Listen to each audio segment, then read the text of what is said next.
Student, आज हम पढ़ेंगे यूनिट 5 MIS के पहला डिसीजन सपोर्ट सिस्टम।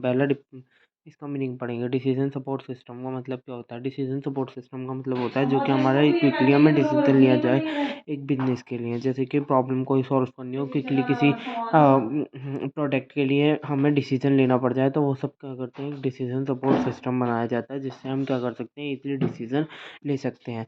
ईज़िली हम डिसीज़न ले सकते हैं किसी भी बिज़नेस के पर्पस में, ऑर्गेनाइजेशन में, किसी भी चीज़ में हम डिसीज़न ले सकते हैं। जैसे कि हमारे ऑर्गेनाइजेशंस के हिसाब से क्या हो गया, डिसीज़न मेकिंग करना, प्रॉब्लम सॉल्व करना, इन सब चीज़ों को इम्प्रूव करने में भी हम कोशिश करते हैं।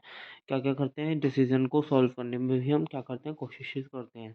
जैसे कि जिसकी वजह से हम क्या करते हैं, अपना डिसीज़न मेकिंग ईज़िली कर पाते हैं, जो कि हमारा एक इंफॉर्मेशन सिस्टम भी है जो यूज़ करता है, एक सपोर्ट करता है हमारा डिसीज़न मेकिंग के लिए। ठीक है।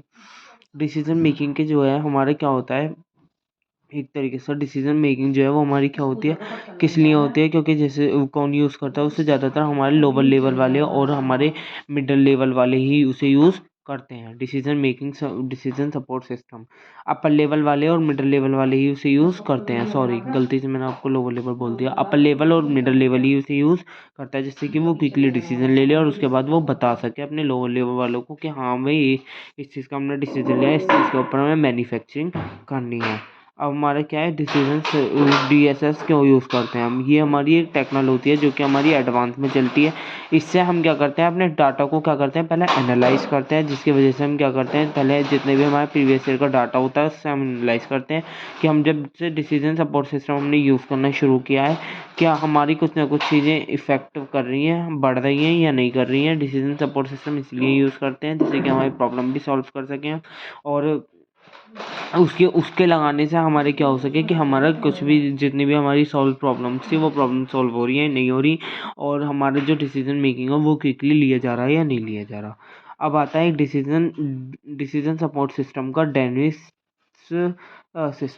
सिस्टम्स हमें कुछ ज़्यादा इंपॉर्टेंट नहीं होता है। इसमें हमारे आते हैं modules of decision support system. Modules बोल दो या मॉडल्स बोल दो, जो कि हमारे 3 तरीके के होते हैं। पहला होता है बिहेवियर मॉडल, दूसरा होता है मैनेजमेंट साइंस मॉडल, तीसरा होता है operational research model. Behaviour model क्या होता है? बिहेवियर मॉडल होता है जिसमें हम अंडरस्टैंडिंग करते हैं अपनी अमंग अस, जिसमें भी हमारी जितने भी बिहेवियर, डिफरेंट डिफरेंट बिहेवियर के हिसाब से हमारे जो रिलेशनशिप्स बनते हैं, उसके हिसाब से जो डिसीजन लेते हैं हम, वो होता है बिहेवियर मॉडल।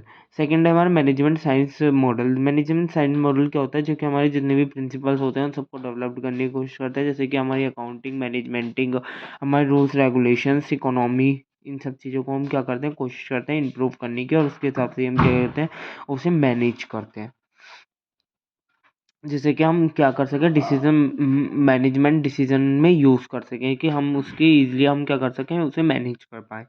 यानी ऑपरेशन रिसर्च मॉडल तीसरा है हमारा, operation research model. Operation research model सबको पता है, जो कि हमारे हेल्प किसके से होता है, मैथमेटिक की हेल्प से भी होता है, जिसमें हमारे क्या होता है कि एक मैथमेटिकल प्रोग्रामिकल लीनियर पढ़ा होगा अपने डिसीजन मेकिंग में। वो क्या होता है कि हमारा एक मैथमेटिक की हेल्प से हम उसमें रिसर्च कर सकते हैं।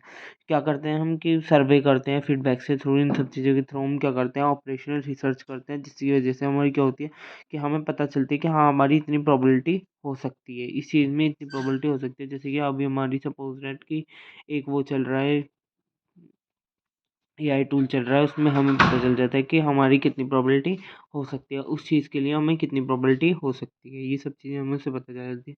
अब AI सिस्टम होता है, AI सिस्टम सबको पता है, जो कि हमारी किस तरीके का हेल्प करता है, मशीनरी के रूप में होता है, जो कि हमारी नॉर्मल मशीन से ज़्यादा अच्छा होता है।